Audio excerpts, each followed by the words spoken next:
Hello student, आप सभी का फिर एक बार स्वागत है हमारे यूट्यूब चैनल पे मुंबई वाले सर।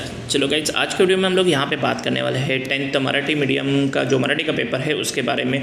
जी हाँ दोस्तों, ये पेपर जो है ये 1 मार्च को होणे वाला आहे। तर त्या मुलांसाठी आजचा व्हिडिओ खूपच महत्त्वाचा असेल, कारण आजच्या व्हिडिओमध्ये आपण सर्व डिटेलमध्ये बघणार आहोत की मराठीचा पेपरचा पॅटर्न एक्झॅक्टली काय असतो, त्यामध्ये कोणते कोणते पॉईंट्स आपल्याला लक्षात ठेवायचे आहेत आणि त्याचबरोबर तुम्हाला हा पेपर लिहिताना टाईम मॅनेजमेंट कशी करायची आहे, तर हे सर्व मी गाईज एकाच व्हिडिओमध्ये आज तुम्हाला सांगणार आहे। तो व्हिडिओ थोडासा मोठा होऊ शकतो, पण व्हिडिओ खूपच महत्त्वाचा आहे, तर शेवटपर्यंत बघा। आणि चॅनल फर्स्ट टाइम व्हिजिट करत असाल तर प्लीज गाईज चॅनलला सबस्क्राईब करून ठेवा, कारण तुम्हाला याच्यावरती भरपूर सारे अपडेट्स मिळत राहणार आहेत। त्याच्याशिवाय मी जसं सांगितलं आहे लाईव्ह लेक्चर्स पण होणार आहेत आणि त्याच्या थ्रू पण मी तुम्हाला जवळपास सगळेच पॉईंट जे काही असेल, लँग्वेजेस असतील किंवा मॅथमॅटिक्स वगैरे असेल, सायन्स असेल, यांचे पॉईंट्स मी तुम्हाला सांगणार आहे आणि आपण लाईव्ह लेक्चरमध्ये तुमचे डाऊट पण सॉल्व करणार आहोत। तर खूपच महत्त्वाचा राहणार आहे हा चॅनल आपल्यासाठी, तर चॅनलला सबस्क्राईब करून ठेवा आणि व्हिडिओला लाईक आणि शेअर करायला विसरू नका। तुमच्या मित्रांमध्ये पण या व्हिडिओला शेअर करा, जेणेकरून त्यांनाही या इन्फॉर्मेशन मिळत राहतील। तर फर्स्ट ऑफ ऑल गाईज, इथे जर तुम्ही बघितलं तर तुम्हाला हा जो पेपर आहे हा पेपर आपला असणार आहे 80 मार्क्सचा आणि याच्यासाठी आपल्याला 3 तास दिलेले आहे। 3 तासामध्ये हा 80 मार्काचा पेपर तुम्हाला कव्हर करायचा आहे, हे तर तुम्हाला माहितीच असेल। आणि याच्याबरोबर गाईज इथे बघा काही सूचना दिलेल्या आहेत, या सूचना खूप महत्त्वाच्या असतात। बऱ्याच वेळेला आपण त्या सूचना वाचत नाही आणि नंतर मग आपल्याला काहीतरी मिस्टेक आपण करून येऊ शकतो, तर असं काही करायचं नसेल तर या सूचना लक्षपूर्वक तुम्ही समजून घ्या। मी इथे तुम्हाला या सूचना सांगतोय आणि ह्या तुमच्या पेपरवरती पण असणार आहेत, तर असं नाही आहे की हे फक्त इथेच दिलेले आहे, तुम्हाला पेपरमध्ये नसतील तर ह्या तुम्हाला पेपर लिहिताना फॉलो करायच्या आहेत। तर बघा इथे तुम्हाला काय दिलं आहे, पहिली गोष्ट तर सूचनेनुसार आकलन कृती व व्याकरण यामधील आकृत्या काढाव्यात। मतलब जहाँ पे ओके, जिथे जिथे तुम्हाला आकृत्या वगैरे काढायच्या असतील, व्याकरण वगैरे असेल, तिथे तर तुम्हाला ॲक्टिव्हिटी असेल ओके, तर त्याच्यामध्ये तुम्हाला आकृत्या काढायच्या आहेत ओके। आणि ह्या आकृत्या कशा काढायच्या, तर आकृत्या कशा काढायच्या आहेत, पेनानेच काढायच्या आहेत। बरेच मुलं आम्हाला विचारतात की सर या पेन्सिलने काढल्या तर चालतील का, किंवा आता मी ब्ल्यू पेनने लिहितोय तर ब्लॅक पेनने काढले तर चालतील का, तर तसं नाही आहे काही, तुम्हाला पेनाने काढायचं आहे। पण ज्या पेनाने तुम्ही पेपर लिहिताय, मी परत एकदा रिपीट करतो, ज्या पेनाने तुम्ही पेपर लिहिताय त्यानेच काढायचं आहे। हां बरोबर, तुम्ही स्केलचा वगैरे वापर करून थोडंसं प्रॉपरली वगैरे ते बॉक्सेस वगैरे बनवू शकता, पण पेनानेच तुम्हाला बनवायचे आहेत ओके। तिसरा पॉईंट आहे उपयोजित लेखनासाठी कृती, सूचना, निवेदन आकृतीची आवश्यकता नाही ओके। तर इथे पण तसंच आहे की इथे तुम्हाला सूचना म्हणजे जो काही क्वेश्चन असतो त्याच्यामध्ये तुम्हाला ॲक्टिव्हिटी वगैरे जी दिलेली असते बरोबर, तर त्याचे जे काही डायग्राम्स वगैरे असतील, काही डिझाईन्स वगैरे असतील त्यांनी बनवलेले, तर ते तुम्हाला काही करायचे नाही आहे, डायरेक्टली तुम्हाला तो क्वेश्चन सोडवायचा आहे। कारण बऱ्याच वेळेला मुलं जर कथा लेखन वगैरे असेल तर ते कथा जे असेल त्याचे पॉईंट्स वगैरे लिहित बसतात, तर तसं तुम्हाला काही करायचं नाही आहे। तुम्हाला नॉर्मली जो पेपरमध्ये क्वेश्चन आहे तो लिहायचा नाही आहे, तुम्हाला डायरेक्टली आन्सर लिहायचा आहे। त्याच्यानंतर चौथा महत्त्वाचा पॉईंट आहे इथे विभाग 5 उपयोजित लेखन, प्रश्न क्रमांक 5चा दुसरा जो प्रश्न आहे म्हणजेच त्याला आपण बोलतो सारांश लेखन। हा सारांश लेखनासाठी तुम्हाला जो एक पॅरेग्राफ देणार आहे तो त्यांनी सांगितलेला आहे की प्रश्न क्रमांक 1चा वाला जो अपठित पॅरेग्राफ आहे तोच पॅरेग्राफला तुम्हाला सारांश करायचा आहे। बऱ्याच वेळेला इथे हा पॉईंट पण सेमच असतो की सारांश लेखनासाठी हे वेगळा पॅरेग्राफ देत नाहीत, काही केसेसमध्ये दिलेलं आहे, पण जर समजा तुम्हाला दिलं नाही तर इथे त्यांनी लिहिलेलं असतं की तुम्हाला सारांश लेखन कशाचं करायचं आहे, तर कशाचं करायचं आहे इथे सांगितलेलं आहे प्रश्न क्रमांक 1 मध्ये जो अपठित म्हणजे तुम्हाला समजलं असेल अनसीन पॅसेज म्हणजे जो बाहेरून येतो बरोबर, त्या पॅसेजचं तुम्हाला काय करायचं आहे, सारांश लेखन करायचं। तर हे खूप महत्त्वाचं भाग इथे बनून जातो, तर तो सारांश लेखनासाठी तुम्हाला लक्षात ठेवायचा। आणि सगळ्यात महत्त्वाचा पॉईंट आहे तो 5वा, स्वच्छता, नीटनेटकेपणा आणि लेखन नियमानुसार लेखन याकडे जाणीवपूर्वक लक्ष द्यावे। कारण बरोबरच आहे की जर तुम्ही पेपर लिहिता आहात ओके, तर तुमच्याकडे जो काही पेपर आहे तो व्यवस्थितपणे तुम्हाला फर्स्ट ऑफ ऑल लिहिता आला पाहिजे, मार्जिन वगैरे व्यवस्थितपणे ड्रॉ करून तुम्हाला तो पेपर लिहिता आला पाहिजे, लाईन वगैरे सोडणं, आन्सरला बॉक्स वगैरे करणं, ह्या सगळ्या गोष्टी खूप महत्त्वाच्या बनून जातात, कारण याच्यामुळे आपले मार्क्स चांगल्या प्रकारे इन्क्रीज होतात आणि जो काही एक्झामिनर आहे, जो कोण तुमचा पेपर चेक करतो त्याला खूपच यामुळे एक बोलू शकतो रिलीफ मिळतं आणि त्यामुळे तो तुम्हाला इझिली मार्क्स देतो आणि त्याच्यासाठी हे सगळ्या गोष्टी खूप महत्त्वाच्या आहेत। ॲक्च्युली पेपर कसा लिहायचा मी तुम्हाला लाईव्ह लेक्चरमध्ये दाखवेल, तेव्हा पण मी तुम्हाला ह्या सगळ्या गोष्टी सांगेन की काय काय गोष्टी करायच्या आहेत, कसे क्वेश्चन्स नंबर्स अरेंज करायचे वगैरे, या सगळ्या गोष्टी मी तुम्हाला सांगेन। पण त्याच्यासाठी जरूर गाईज चॅनलला सबस्क्राईब करून ठेवा, कारण तुम्हाला असं इथे खूप सारी इन्फॉर्मेशन मिळणार आहे। ओके, तर आता आपण जरा पेपरच्या पॅटर्नबद्दल जरा समजून घेऊया, कारण मी ही जी व्हिडिओ आहे याच्यामध्ये मी जवळपास सगळंच कवर करतो आहे. तर मी इंग्लिश मिडियमसाठी पण व्हिडिओ टाकलेले आहेत, त्याच्यासाठी मी 3 ते 4 वेगवेगळ्या व्हिडिओ टाकलेले आहेत. पण तुमच्यासाठी गाईज मी एकच व्हिडिओ बनवतो ज्याच्यामध्येच मी जवळपास सगळं कवर करतो आहे. तर त्यामुळे जसं सांगितलं व्हिडिओ थोडी मोठी होऊ शकते, पण टेन्शन घेऊ नका, भरपूर सारी इन्फॉर्मेशन मिळणार आहे आणि भरपूर सारी गोष्टी तुमच्या इथे क्लिअर्स पण होतील. ओके, तर आता आपला जो पहिला क्वेश्चन आहे हा नॉर्मली असणार आहे तुमचे जे चॅप्टर्स असतात, म्हणजे जे काही तुमच्या बुकमध्ये चॅप्टर्स आहेत ज्याला आपण गद्य विभाग म्हणतो, म्हणजेच धडे आपण ज्याला म्हणू शकतो, तर त्याच्यावरती क्वेश्चन्स असणार आहेत आणि एक पॅरेग्राफ दिलेला असणार आणि तुम्हाला याचे क्वेश्चन्स लिहायचे आहेत. तर खूपच सोपे क्वेश्चन्स असतात. जसं आता तुम्हाला इथे दिलेलं आहे बघा, कोणते लिहा भरपूर दूध देणारी. तर इथे त्यांनी सांगितलेले आहे की त्यांची भरपूर दूध कोण देत होती, तर जर तुम्ही इथे व्यवस्थितपणे बघितलं तर कपिली दूधही भरपूर द्यायची. कपिली ही कोण होती, त्यांची गाई होती. ओके, आणि ती खूप दूध द्यायची. जवळपास 5.5 उंचीची कोण होती, माझी आजी. इथे माझी आजी नाही लिहायची, इथे लेखकाची आजी तुम्हाला लिहायची आहे. ओके, तर अशा प्रकारे इथे तुम्हाला प्रश्नांची उत्तरं इझिली मिळू शकतात. बघा इथे काही चेंजेस करणं गरजेचं आहे, कारण बऱ्याच वेळेला मुलं इथे लिहितात माझी आजी जवळपास 5.5 फूट उंचीची होती, तर इथे तुम्ही लिहिलं माझी आजी. आता तुमची आजी तर त्यांनी काही बघितलेली नाही. ओके, तर तसं नाही लिहायचं आहे, तुम्हाला इथे लेखकाची आजी लिहायचं आहे आणि त्याच्यानुसार तो कंप्लीट करायचा आहे क्वेश्चन. तर हे पहिले 2 क्वेश्चन असतात ते खूपच सोपे असतात. लेखकाची आजी धार काढायला निघायची का, तर नाही. तर जो तुम्ही इथे बघितलं असेल तर त्याची धार काढायला त्याचे पप्पा किंवा काका जात होते. इथे त्यांनी दिले बघा, आमचे वडील किंवा काका धार काढायला जायचे, म्हणजे आजी जायची नाही, म्हणजे चूक आहे. लेखकाच्या घरी एक गावरान गाय होती का, तर हो त्याच्या घरी एक गावरान गाय होती. एक गावरान गाय होती, तिचं नाव कपिली होती वगैरे, ते माहिती आहे तुम्हाला. तर इथे तुम्ही तसं लिहू शकता. आणि तिसरा क्वेश्चन असतो जो 3 मार्कासाठी असतो. म्हणजे टोटल इथे जर तुम्ही बघितलं तर तुम्हाला एक गोष्ट कळली असेल, हा 7 मार्कासाठी पॅरेग्राफ दिलेला आहे. तर लेखकाच्या आजीचे वर्णन तुमच्या शब्दात करा. तर तुमच्या शब्दात करायचं आहे, म्हणजे तुम्हाला कसे वाटतं वगैरे ते सांगायचं. थोडंफार तुम्ही इथून घेऊ शकता आणि त्याचबरोबर तुम्हाला ओव्हरऑल कसं वाटलं ते पण तुम्ही सांगू शकता, की चांगली होती, वाईट होती वगैरे, अशा गोष्टी तुम्ही याच्यामध्ये सांगू शकता. बाकी मी डिटेल्समध्ये तुम्हाला जसं सांगितलं लाईव्ह लेक्चरमध्ये सांगेलच की तुम्हाला काय काय करायचं आहे. आता त्याच्यानंतर दुसरा एक पॅरेग्राफ असणार आहे, तो पण सेम गाईज तुम्हाला असणार आहे. त्याच्यामध्ये पण तुम्हाला 7 मार्कासाठी असेल. बघा तिथे 2 मार्काचा क्वेश्चन होता, आता हे मी दुसऱ्या पानावरती आलेलो आहे. आणि इथे पण बघा हा तुम्हाला पॅरेग्राफ दिलेला आहे आणि याच्यामध्ये पण तुम्हाला क्वेश्चन आन्सर्स दिलेले आहेत. तर हा पण जर तुम्ही बघितला तर हा पण 7 मार्कासाठी आहे. तर 7 आणि 7 इथे तुमचे काही 14 मार्क्स झालेले आहेत. 14 मार्कासाठी तुम्हाला सीन पॅसेज असणार आहे, म्हणजे जे तुमचे ॲक्च्युअल धडे आहेत ते असतील. आणि त्याच्यानंतर खाली जर तुम्ही बघितलं तर अपठित आहे. अपठित म्हणजे जो तुमच्या पुस्तकामध्ये नाही आहे आणि असा हा भाग आहे आणि याच्यावरती तुम्हाला क्वेश्चन आन्सर लिहायचे. तर हा तुम्ही बघितला तर खूपच सोप्या प्रकारे 4 मार्कासाठीच दिलेला आहे. तर तुम्ही याच्यामध्ये अपठितमध्ये तुम्ही 4 मार्कासाठी जे काही पॅरेग्राफ आहे त्याच्यामध्ये तुम्हाला क्वेश्चन आन्सर्स लिहायचे आहेत. ओके, तर तुम्ही हे ते जर तुम्ही वाचलं तर तुम्हाला भरपूर साऱ्या गोष्टी अशाच वाचून समजतील आणि तुम्ही इझिली आन्सर्स त्याचे लिहू शकता. मला नाही वाटत हे काही जास्त डिफिकल्ट असं काम आहे. त्याच्यानंतर येतो गाईच तुमचा question number 2. Okay, question number 2मध्ये तुम्हाला पद्य विभाग म्हणजे तुम्हाला कवितेचे रिलेटेड क्वेश्चन आन्सर असणार आहेत. ओके, तर कवितेचे रिलेटेड क्वेश्चन आन्सर लिहिताना तुम्हाला अगेन इथे जर असं व्यवस्थितपणे कविता वाचा, कारण बऱ्याच वेळेला काय होतं मुलं कविताचे सरसकट ओळी लिहितात. ओके, जसं की कष्टाने मिळणारे, घामातून फुलणारे. आता हे काय आहे बघा, कष्टातून मिळणारे काय आहे किंवा घामातून फुलणारे काय आहे. तर इथे तुम्ही बघितलं तर कष्टातून काय मिळतं, जर तुम्ही व्यवस्थितपणे बघितलं कुठे गेलं इथे, येस,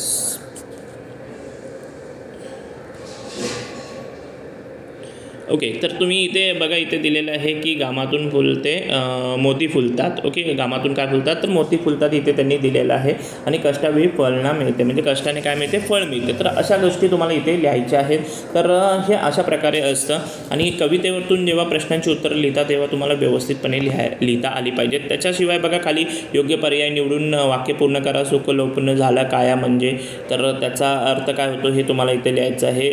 सुख लोप झाली काया म्हणजे सुखाचे आकर्षण वगैरे वाटणे, ह्या सगळ्या गोष्टी तुम्हाला इथे लिहायचं आहे. पिंजरा सोडून झेप घेतल्याने काय होतं तर ते इथे तुम्हाला इथे सांगायचं आहे. ओके, तर अशा प्रकारे इथे हा 2 मार्काचा क्वेश्चन असणार आहे. आणि शेवटी तुम्हाला हा इथे पण एक 2 मार्कासाठी काव्यपंक्तीचा सरळ अर्थ हा प्रश्न असणार आहे. तर टोटल इथे जर तुम्ही बघितलं तर हे 6 मार्कासाठी झालेलं आहे.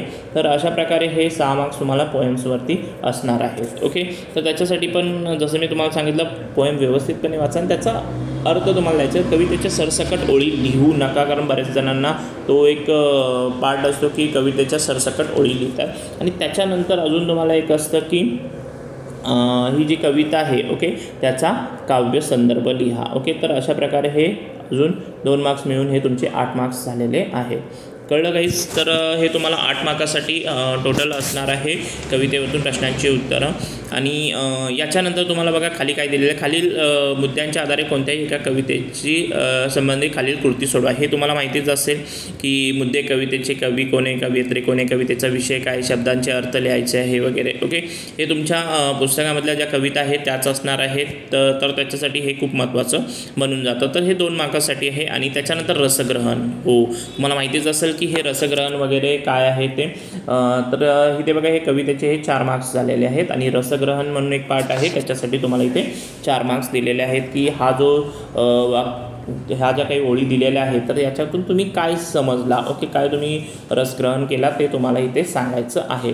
तर अशा प्रकारे याला तुम्हाला 4 मार्क्स दिलेले आहेत. तर कवितेचं जर तुम्ही ओव्हरऑल बघितलं तर हा 16 मार्काचा प्रश्न इथे बनून गेलेला आहे. ओके, तर हा पण एक महत्त्वाचा सेक्शन बनून जातो. आणि ह्याच्यानंतर आहे तुमचं स्थूल वाचन, ज्याला आपण रॅपिड रीडिंग पण म्हणतो. तर हा जो प्रश्न आहे याच्यावरती तुम्हाला 2 कृती सोडवायच्या असतात. बघा इथे दिलेल्या खालीपैकी कोणत्याही 2 कृती सोडवा. 2 कृती सोडवायच्या आहेत आणि 3 क्वेश्चन दिलेले आहेत. आणि याच्याशी रिलेटेड तुम्हाला शक्यतो काय नॉर्मल क्वेश्चनचे आन्सर असतात, थोडेसे मोठे आन्सर्स असतील. आणि इथे जर तुम्ही बघितलं तर 3 मार्कासाठी 1 क्वेश्चन असा दिलेला आहे. तर तो तुम्हाला इथे सोडवायचा आहे. तर अशा प्रकारे हे तुमचे मार्क्स झालेले आहेत. जर तुम्ही इथे व्यवस्थितपणे मार्क्स बघितलं तर 14 मार्कासाठी तुमचा सीन पॅसेज होते, नंतर 4 मार्कासाठी अनसीन पॅसेज होते, नंतर 16 मार्कासाठी तुमचे पॉईंट्स होत्या आणि 6 मार्कासाठी तुमचे इथे स्थूल वाचन आहे. तर हे जर सगळ्यांची तुम्ही जर व्यवस्थितपणे बेरीज केली तर तुम्हाला इथे समजेल की तुमचा अर्धा पेपर इथे कंप्लीट झालेला आहे 40 मार्काचा. तर तो तुम्ही इथे अजून जर व्यवस्थितपणे बघितलं तर ह्या 40 मार्कामध्ये तुम्ही मॅक्झिमम मार्क्स स्कोअर करू शकता, कारण इथे पॅरेग्राफशी रिलेटेड असतं. तर स्वमत वगैरे जर सोडलं तर बाकी ठिकाणी तर तुम्ही इझिली स्कोअर करू शकता. ओके, तर हे इथे राहील. त्याच्यानंतर सगळ्यात महत्त्वाचा भाग येतो ग्रामरचा आणि माझा स्वतःचा फेवरेट आहे. तर ह्याच्यामध्ये तुम्हाला मार्क्स इझिली मिळतात माझ्या मते. तर तुम्ही व्यवस्थितपणे जर काम केलं तर ग्रामर्सचे मार्क्स तुम्ही इझिली कवर करू शकता. ओके, तर त्याच्यासाठी तुम्हाला सांगतो की तुम्ही ग्रामरचा पार्ट जो आहे तो व्यवस्थितपणे करून ठेवा, म्हणजे तुम्हाला जास्त काही प्रॉब्लेम येणार नाही. आपण बघणारच आहोत. तर याच्यामध्ये बघा तुम्हाला टोटल समास दिलेले आहेत 2 मार्क्ससाठी, नंतर शब्दसिद्धी इथे प्रत्यय गटित, उपसर्ग गटित, अभ्यस्त शब्द असे तुम्हाला इथे लिहायचे आहेत. तर याच्यासाठी तुम्हाला 2 मार्क्स दिलेले आहेत. त्याच्यानंतर पण तुम्ही बघू शकता वाक्यप्रचारांचा अर्थ, याच्यासाठी तुम्हाला 4 मार्क्स दिलेले आहेत. ओके, तर त्याच्यासाठी तुम्हाला धड्याच्या खाली भरपूर सारे वाक्यप्रचार मिळतील किंवा तुमच्याकडे डायजेस्ट असेल तर त्याच्यामध्ये तुम्हाला भरपूर सारे वाक्यप्रचार मिळतील. तर त्याचे व्यवस्थितपणे तुम्ही प्रिपरेशन करून ठेवा, जेणेकरून तुम्ही वाक्यप्रचारचे हे काही 4 मार्क्स आहेत ते इझिली मिळवू शकता. ओके, त्याच्यानंतर जर तुम्ही बघितलं तर भाषिक घटकावर आधारित कृती असतात. छोटे छोटे 1-1 मार्काचे क्वेश्चन्स आहेत. बघा शब्दसमूहाबद्दल एक शब्द दुसऱ्यावर अवलंबून राहणारा वगैरे.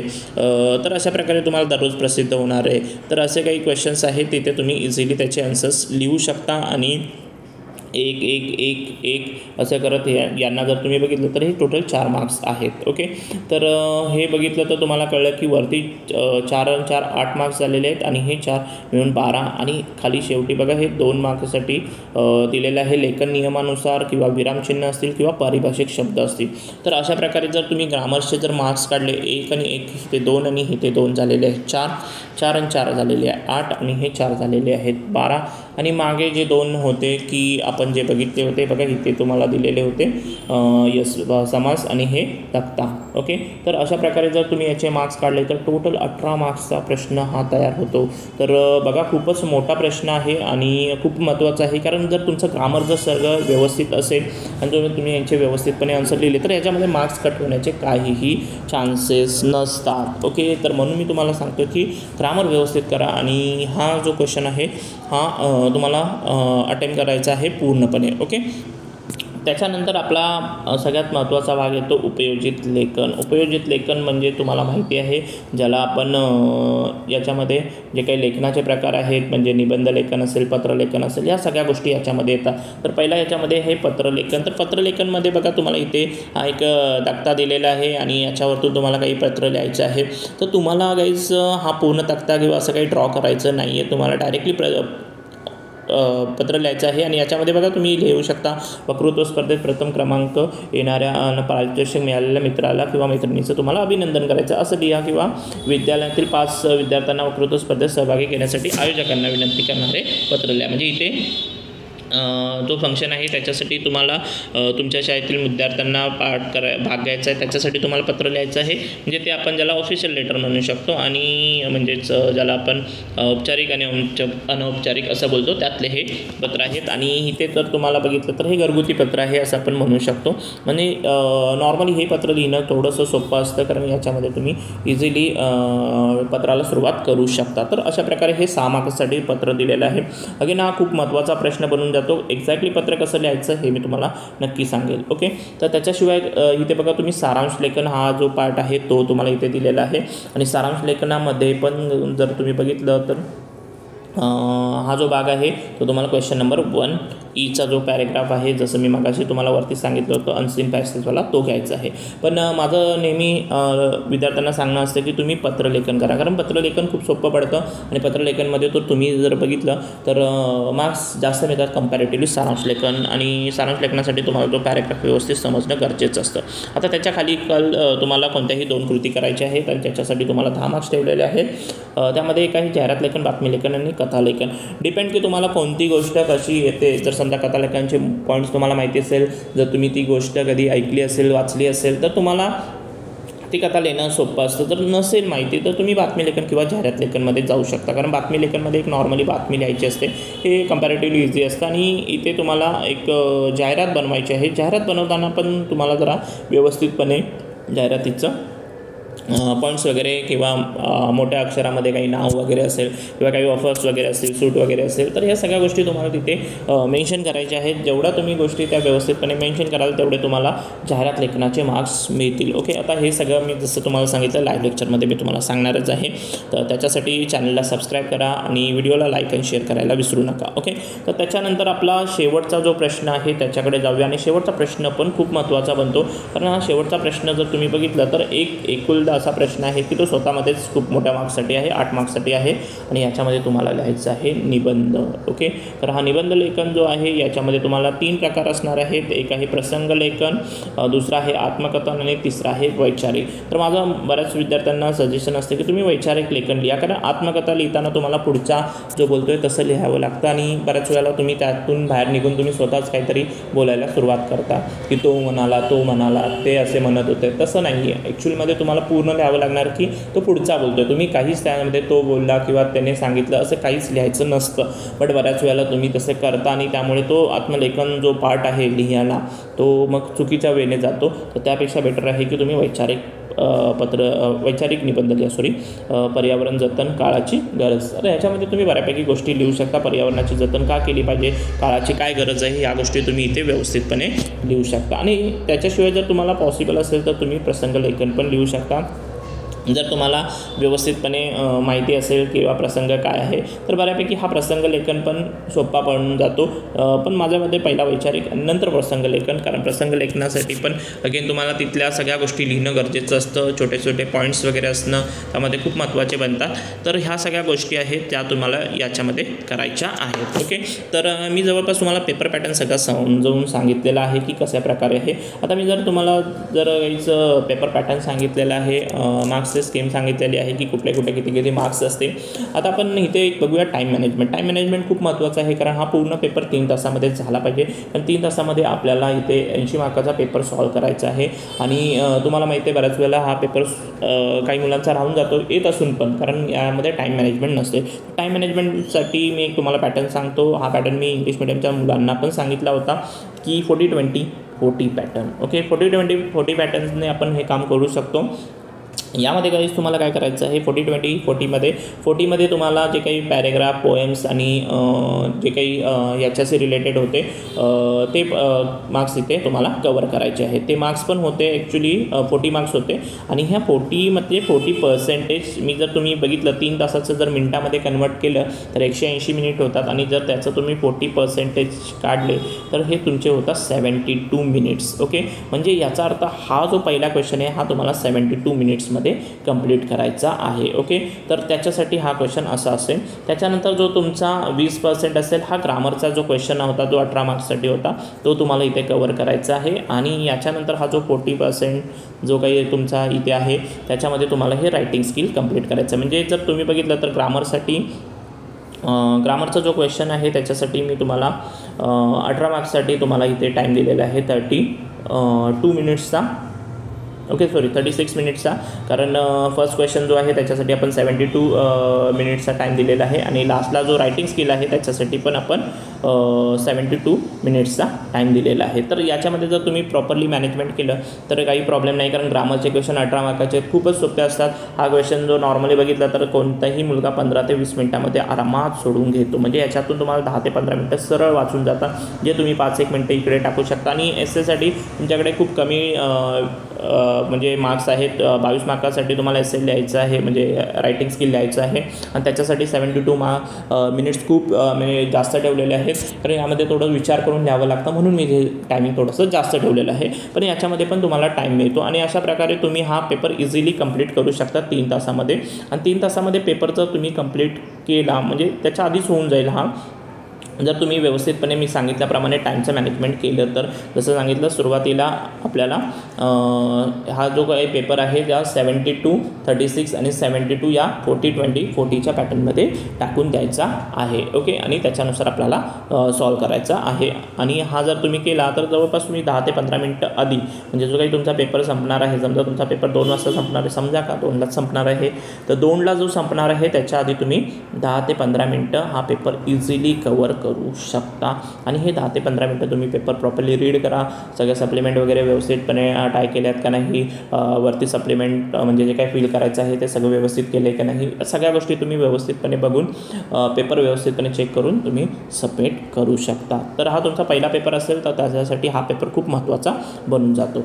आणि याच्यानंतर आता एक शेवटचा पॉईंट राहिलेला आहे की क्वेश्चन्स कोणते कसे सिक्वेन्समध्ये लिहायचे. तर सिम्पल सिक्वेन्स आहे, जास्त काही कॉम्प्लिकेटेड मी सिक्वेन्स ठेवलेली नाही आहे. पहिला क्वेश्चन हा नेहमी ना गाईज तुम्ही ग्रामरचाच चालू करा, कारण ग्रामरचा हा जो क्वेश्चन असतो याच्यामध्ये मी जसं सांगितलं की तुम्हाला जे काही मार्क्स आहेत ते इझिली मिळतात जर तुम्ही व्यवस्थितपणे ग्रामर केलेलं असेल तर. आणि यामुळे होतं कसं, तुमचे सगळे सुरुवातीचे जर मार्क्स राईट झाले आणि जर तुम्हाला 18पैकी 18 मार्क्स मिळाले तर एक चांगला तुमचा व्ह्यू एक्झामिनर जो काही चेकर आहे त्याच्याकडे जातो की अरे हां, या मुलाने अभ्यास केलेला आहे.